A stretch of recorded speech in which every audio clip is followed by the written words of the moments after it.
Hello and welcome to the Trusted Podcast. I'm Blake Johnson, your host, and today we've got a great program. We're going to be talking about some financial planning, and especially as it relates to business owners. And I've got Landon Mance on the call with us today. So Landon, thank you for joining us.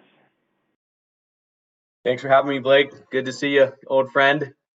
Yeah, it's been a while. I think everybody's waiting to get out and have more social interaction. So at least it's nice to talk almost face to face.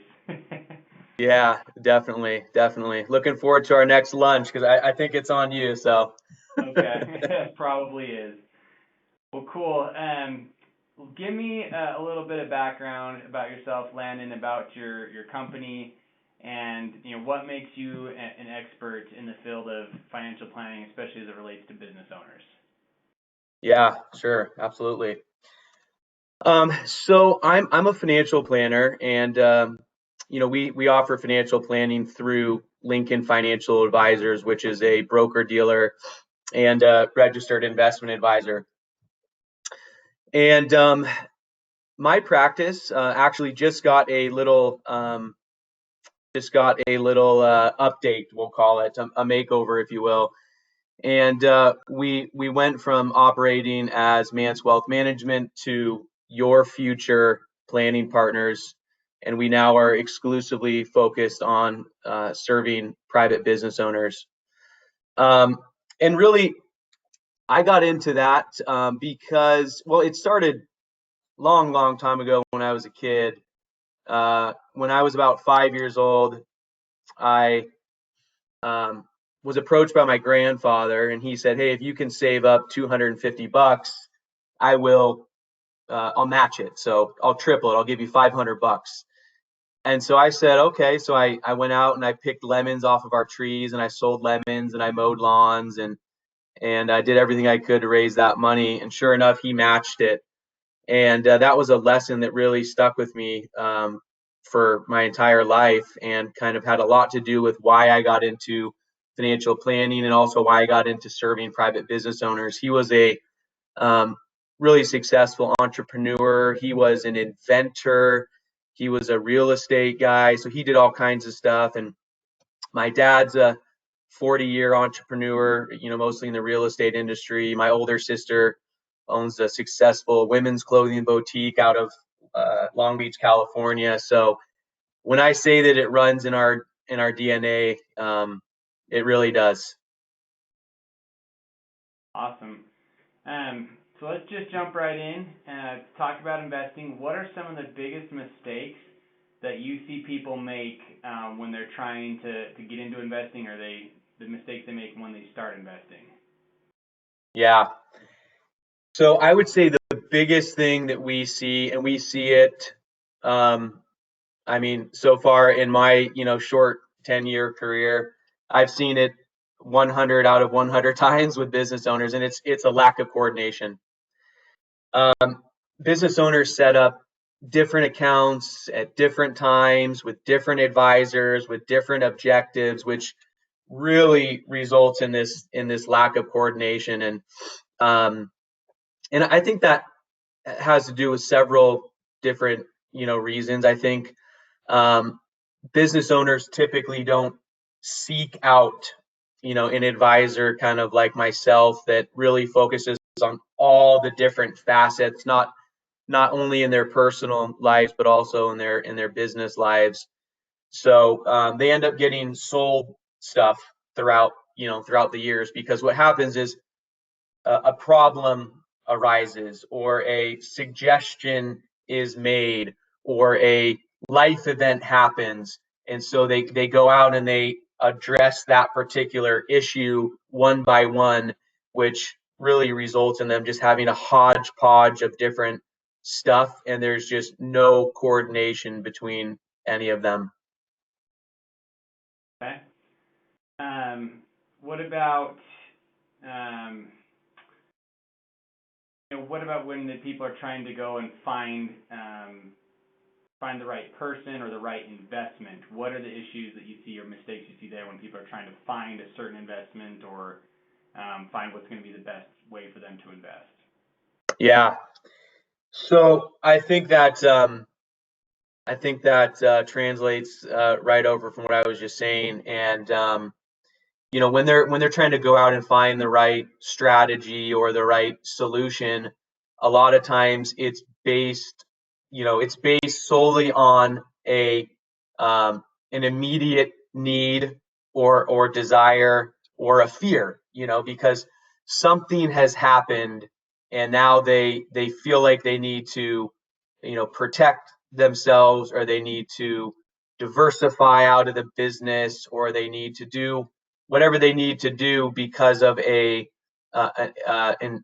issue or something that has happened in their currently in their life. And so they go out and they try to solve that one particular problem by buying a life insurance policy, or by buying an annuity, or whatever the case may be. But when they do that, um, by thinking they're solving one problem, a lot of times it's creating one, two, or three additional problems on the back end, just because there's that huge lack of coordination. Gotcha. Okay. Um, so, um, let's talk about really what areas where do business owners get confused, and um, you know what am I trying to say here?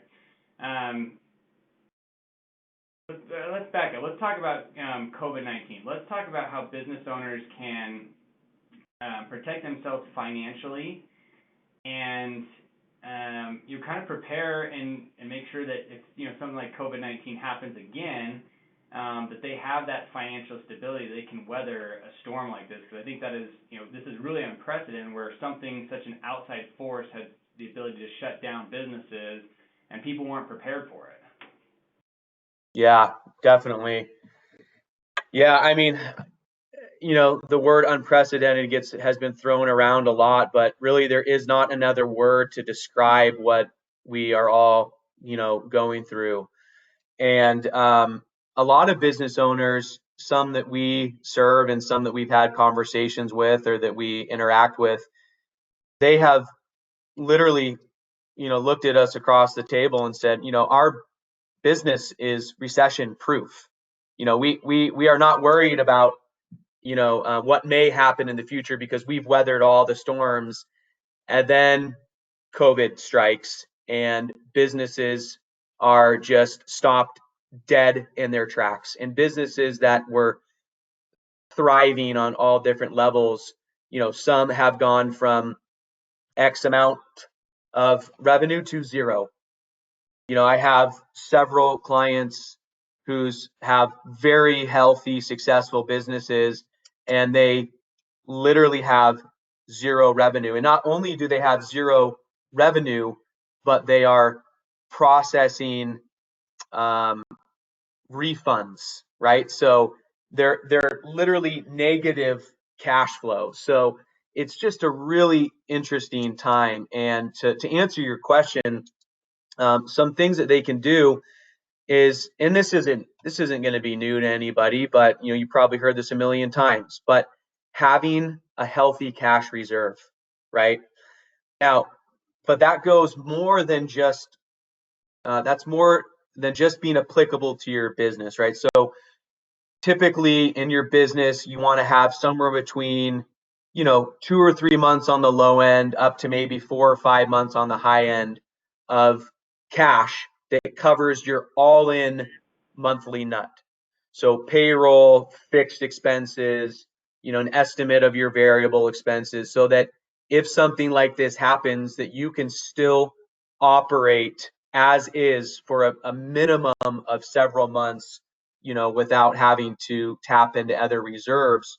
But also, not just having a healthy cash reserve in the business, but also having a healthy cash reserve or a healthy amount of your wealth that you built up outside the business.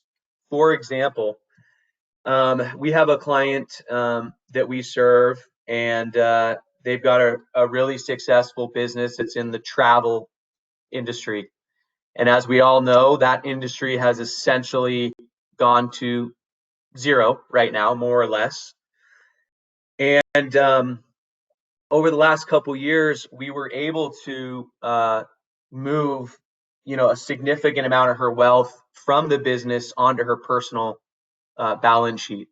And so what's happened now is that even though the business is dried up, um, she's in a position where she has all these other accounts and sources of cash that she can tap into outside of the business if she should so choose to. So it's important to have that cash reserve in the business, but it's also important to have, sufficient amount of cash outside the business, because it just gives you options. And during times like this, having a lot of options is certainly a positive.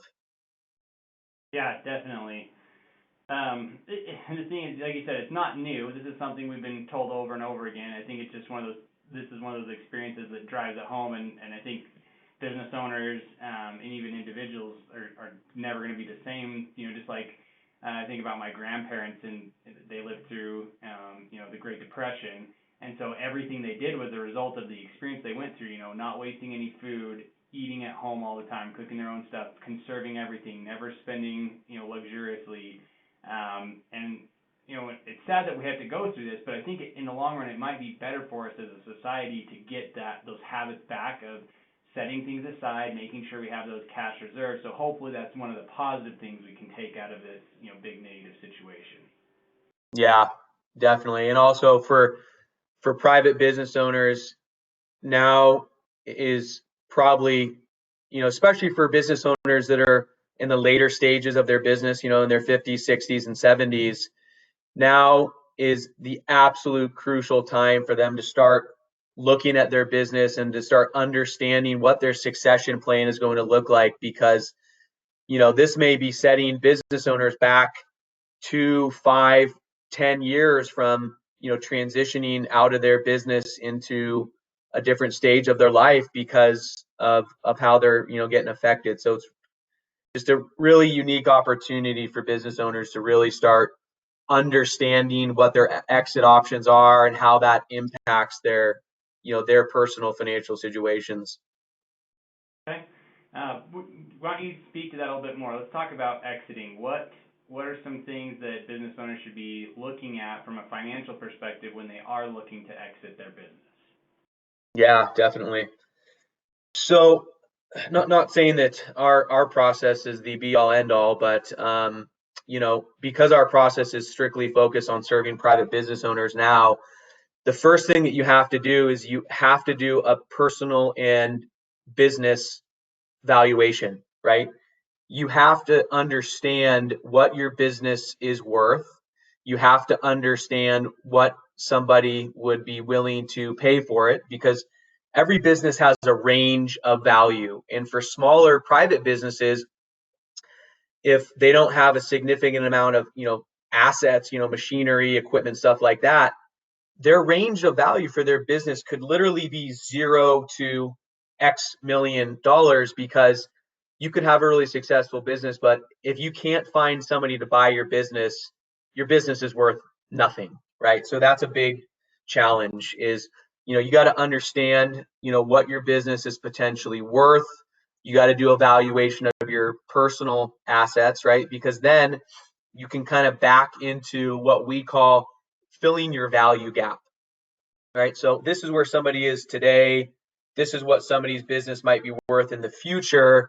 What is that gap that they need to get from their business, whether from a sale or from accumulating resources, so that when they are no longer owning or operating or working in their business, they're pretty confident that they're going to have enough money to support them and their families for the rest of the time, that they are on this earth. And also getting an understanding of the different exit options and how they impact you financially. Because if I've got a business, Blake, and I do, I sell wooden widgets, and I want to sell my business to you as an attorney, there's there's no synergistic, value there. So you're just going to pay me probably strictly based on the cash flow of the business. Whereas if I go out and I find another, you know, another business that does plastic widgets, and maybe they can use my wooden mold, my wooden molds to better build their widgets. So there's some synergistic value there. So I might be able to get a lot more money for my business if I find a synergistic buyer as opposed to just a financial buyer. And then it goes even further to, well, what if I don't want to sell it to an outside party? I want to transfer my business to family, or I want to transfer it to employees or my management team. All those different approaches have, significantly different financial values. So it's just about getting an understanding of what those values look like to you, understanding, what a business owner's objectives are, and then, trying to match them up with the most successful, potential exit. Awesome. Let's talk about differences of investing with just a regular individual investor versus a business owner. What are the main differences there? Do they invest the same way, or is it very different in that regard? Yeah, that's a great question. So my answer is yes and no. And the yes, business owners want to invest like non-business owners, more on their personal balance sheets, right? So sometimes it's difficult to advise, or I guess I'll use the word, persuade a business owner to invest outside of their business. That's why, as you very well know, Blake, because I know you have a lot of business owner clients, that they have a significant, they typically have a significant amount of their wealth tied up in their business. Because if you're a business owner, Blake, and I'm trying to convince you that it's important to have some wealth outside your business, and I say, hey, let's build you a traditional investment portfolio. We've got some stocks, some bonds, some whatever in it. And I say, hypothetically, Blake, we're gonna seek a return, a long-term return of 6 or 7%, hypothetically. And you say, okay, well that sounds fine, Landon, but if I reinvest my money into my business, I can make 20, 30, 40%, because that's what I've been doing in my business every year for the last 5 or 6 or 10 years. So that conversation can be difficult to have with business owners to help them understand why it's important to shift some of the wealth from their business to their personal balance sheet. But hopefully this whole COVID madness has helped them to understand that importance a little bit more. But so yes, it's definitely important to invest like a non-business owner, to have that well diversified portfolio on your personal balance sheet. But also it is important for business owners to be investing back into their business, because some business owners, they are they're sucking their businesses dry of cash because they're taking all the cash out to support their personal lifestyles. So you gotta help business owners find that right balance of keeping money and investing in the business, but also taking some chips off the table so that you've got some personal wealth, as just an additional bucket to have. Yeah, I think that's important, and I think that's one thing that really distinguishes, a business financial planner versus somebody who just deals with individuals. They're not going to recognize that some of the cash does need to go back into the business, or that they need to even keep, like you said, the 6 months in the business in cash. Most traditional advisors are going to say, oh, you got all this cash over here, let's take that out and invest it. And that's not necessarily the best strategy. So it really is coming down to someone who understands how business operates and all that. So I appreciate that point for sure. Yeah. So you are, we've worked together a long time, so you're one of our part of the trusted network. So what what does it take for somebody to find a qualified business financial planner? What things should they look for when they're interviewing people? What are some red flags they should be on the lookout for? Those kind of issues. Yeah, yeah. Thanks for that question, Blake. I love that. So when a business owner is looking for an advisor, they need to ensure that that particular advisor has a deep understanding and experience working with private business owners, right?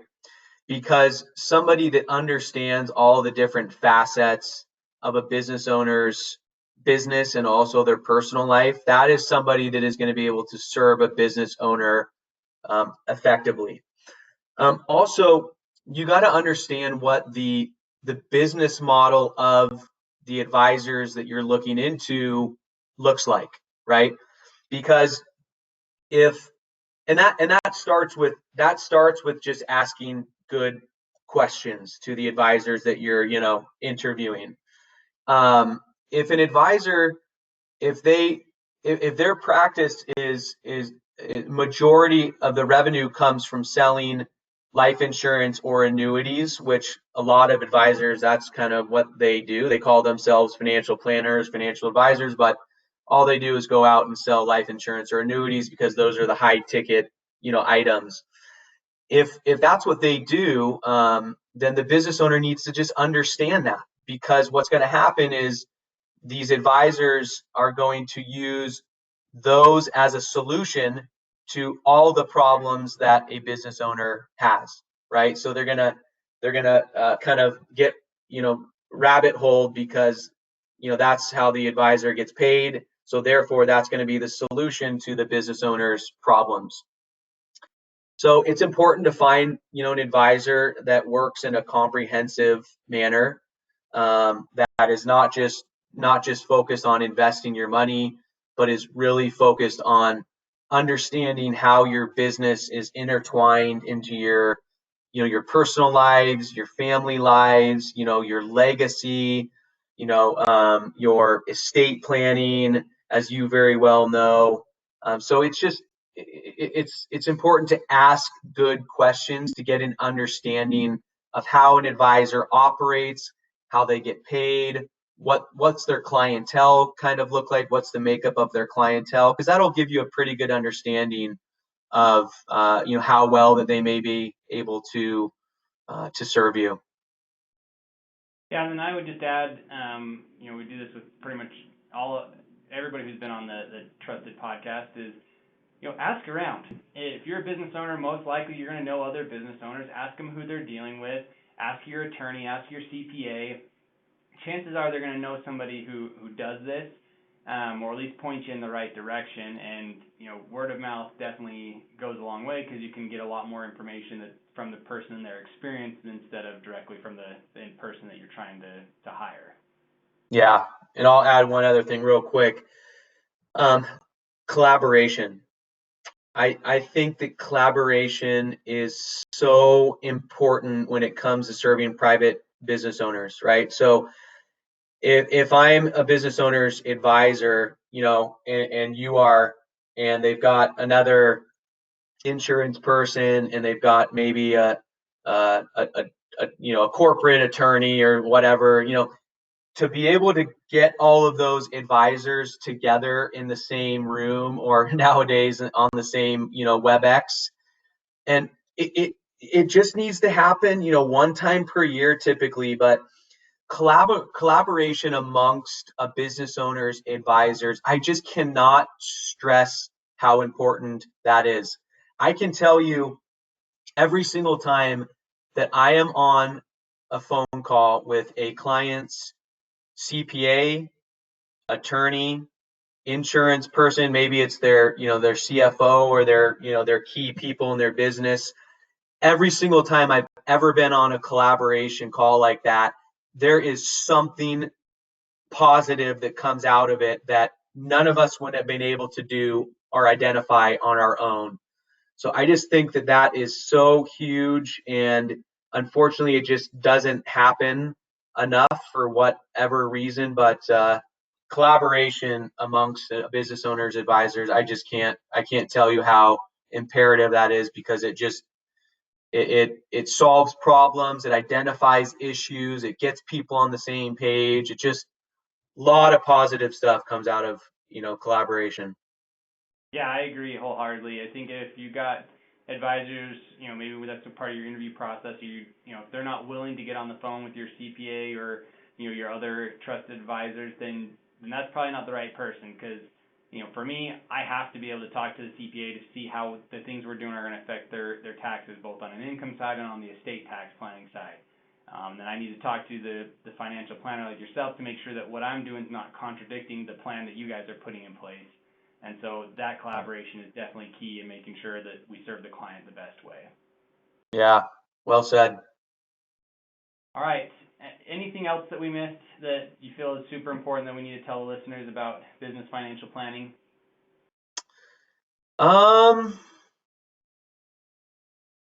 don't think so. I don't think there's anything else that really comes to mind. I feel like we've covered it pretty well. But again, it's just it's doing your homework.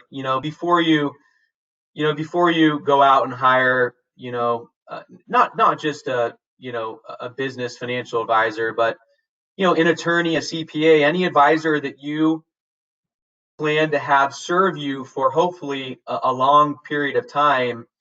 It's important to compile a list of good questions that it's going to give you, give the business owner a really strong, feeling and a conviction that person is the right one for them. And that just has to start with compiling a list of good questions, so that the business owner can ensure that the advisor that they're hiring is right for them at the stage that they are in their business. Okay. Well, thank you for being on the show. How can the listeners get in touch with you if they have questions or want to look into hiring you? Yeah. Well, thanks for having me, Blake. Appreciate it. I would say that the easiest way to track me now would probably be our website. So we just went through a total rebrand, and we now operate as Your Future Planning Partners. And our website is yourfutureplanning.com. You can find me on LinkedIn, Landon Mance. We're on Facebook and Instagram as well. Those are probably the easiest ways to find me. And also, one thing I'll just throw out as an offer to any business owners that listen to this: we have a tool that we use. It's pretty cool. It's called the Business Exit Readiness Index, and it essentially understands your financial and mental readiness when it comes to preparing to transition out of your business. So any business owners that want to track me down, I will provide that tool to them at no cost, and it only takes 5 or 10 minutes to complete. It's pretty neat. Awesome. That's great. Yeah, and I'll make sure I put a link to the website in the show notes so our listeners can click on that and find you. Thank you again for coming. Lots of great information today, so thank you. Yeah, thanks a lot, Blake. Appreciate it. Okay, and to our listeners, as always, please like and subscribe to get the latest content from the Trusted Podcast. And if you could leave us a review, let us know how we're doing. That we'd appreciate that. And then also reach out if you have any topics or questions you think we should answer on the podcast. You'd be surprised. You might be the next one on the podcast, or at least your topic will be covered, because we appreciate that information. We want to make sure that we're helping you as listeners get the information you need. So with that, we'll sign it off for now. Thanks, Blake.